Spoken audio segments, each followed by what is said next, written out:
Hi, so I'm located in this Nazi compound called Wehrwolf. And we just entered it, and it's a pretty big compound here in the north of Vinnytsia. It's about like 5 kilometers to the north of it. This place is really something special because this is the easternmost headquarters of Nazi Germany, where Hitler personally visited 3 times.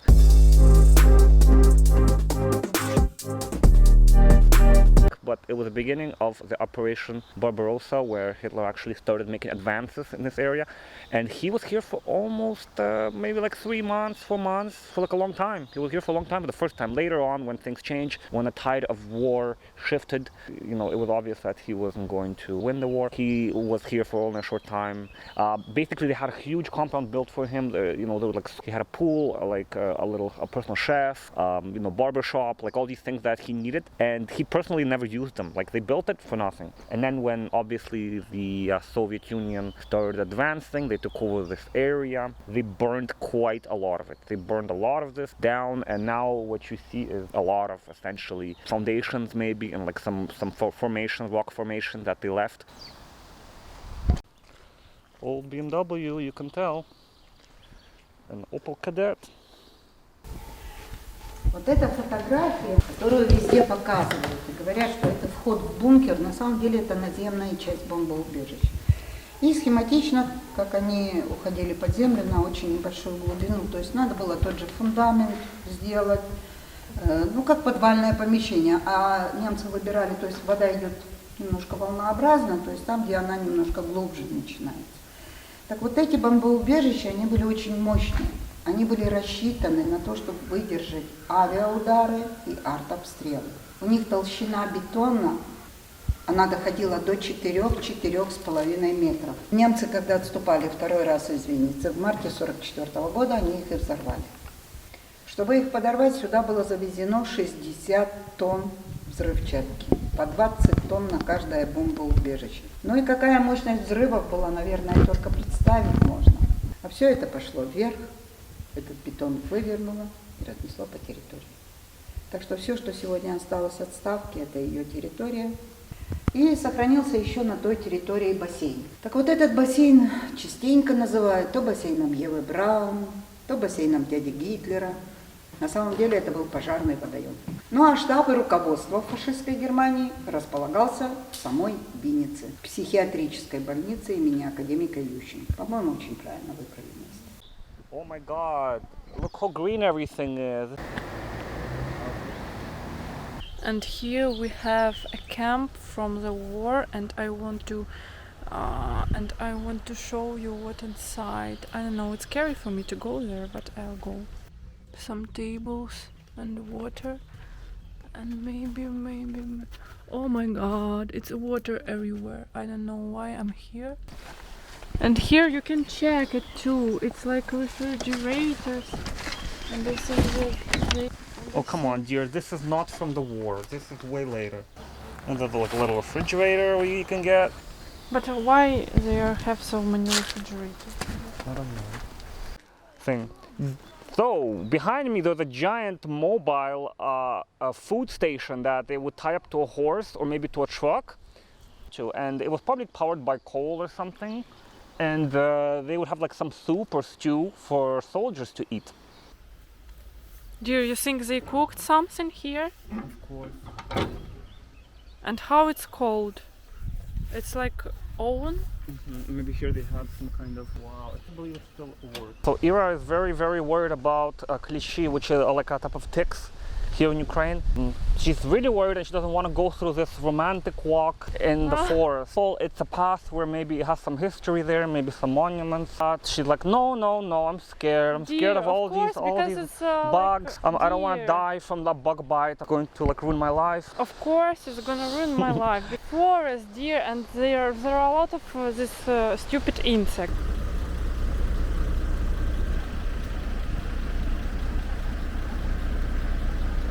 Hey guys, we are at the entrance of the museum, this Wehrwolf complex. I think that they had something to do with the liberation of this camp, but they're not Nazi leaders, as some people mistakenly think when they come through here. So this is the first plaque that we're seeing, and it just describes the beginning of World War II.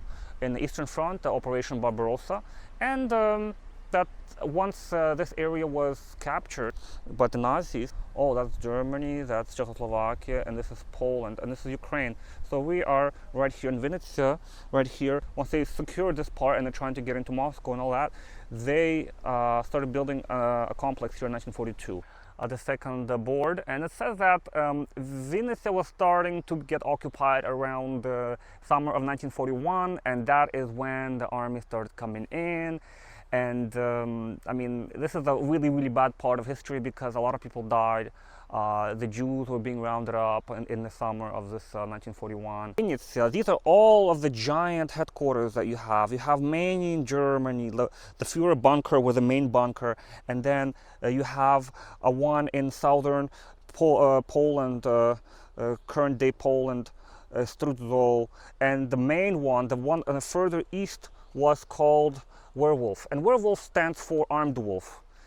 All the people that were building it were prisoners of war, Soviet prisoners of war, and they had to build it under top secret conditions. So they had to essentially either be maybe labor campers, or they were going to go into the death camp or something where they were under strict control to make sure that they would never share information with anybody. All of these Jewish settlements were marked.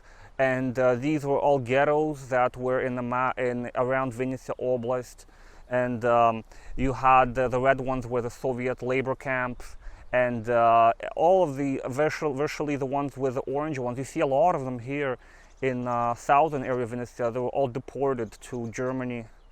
Anyway, you see quite a lot of different ghettos. Over 100 ghettos here, work camps. And obviously, I think there were some mass graves here. Vinnytsia was famous for the massive shootings.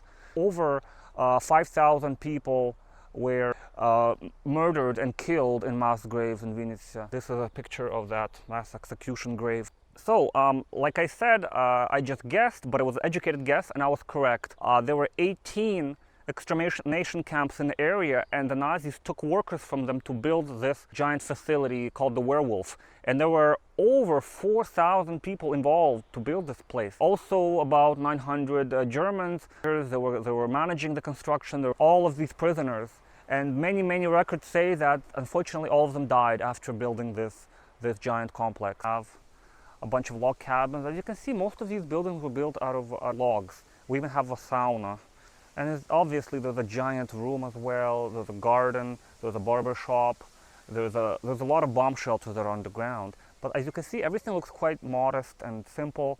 So Hitler was here 3 times. He was here in 1943, he was here in 1942, and the photo of him walking with his Croatian leader, and a photo of him with Hermann Göring in 1942. And that was a long time that he was here. He was here 4 months in 1942, and that was the longest time he was here in Ukraine. The next time he stayed in Ukraine was in 1943, and that was like just for several hours, and just to understand what was going on with the war. Foreign leaders came to Vinnytsia actually to negotiate with Hitler in the time when he was here in 1942.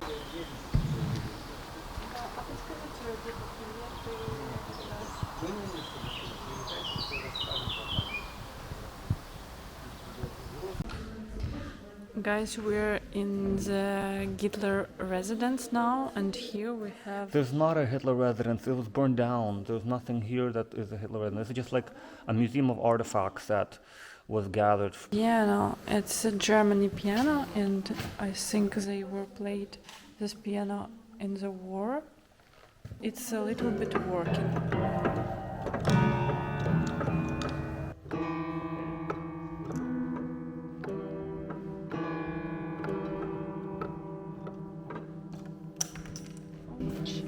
Ouch. I think I break something. Говорю, ребят, заехать к нам душу отвезти. Что-то здесь не то. Давайте с этого момента и поподробнее. И они стали рассказывать. История эта произошла на границе Винницкой, по-моему, Житомирской области. Неважно, суть какая. Живут 2 дедушки. Происходит у них очередной скандал. И один из этих дедушек написал кляузу на своего соседа, что у того в огороде авиабомба. Ребята говорят, мы СБУ, МЧС, бегом к этому дедушке, приезжаем. А у него действительно в огороде авиабомба, еще с времен войны. Ребята говорят, эта бомба вошла в землю, как-то под углом так торчит. Они говорят, мы к этой бомбе, а она на взводе. И тут картина. Хозяин этой бомбы обнимает ее, целует, моя дорогая. В 3 Богомати, еще дальше. Ну, время идет, эмоции потихонечку улеглись. И ребята говорят, мы начинаем дедушке объяснять. Бомба на взводе, она в любой момент может взорваться, поэтому мы ее сейчас аккуратненько вытаскиваем, вывозим и ликвидируем. И вот тут ребята говорят, у нас такой столбняк наступает, что мы вам передать не можем.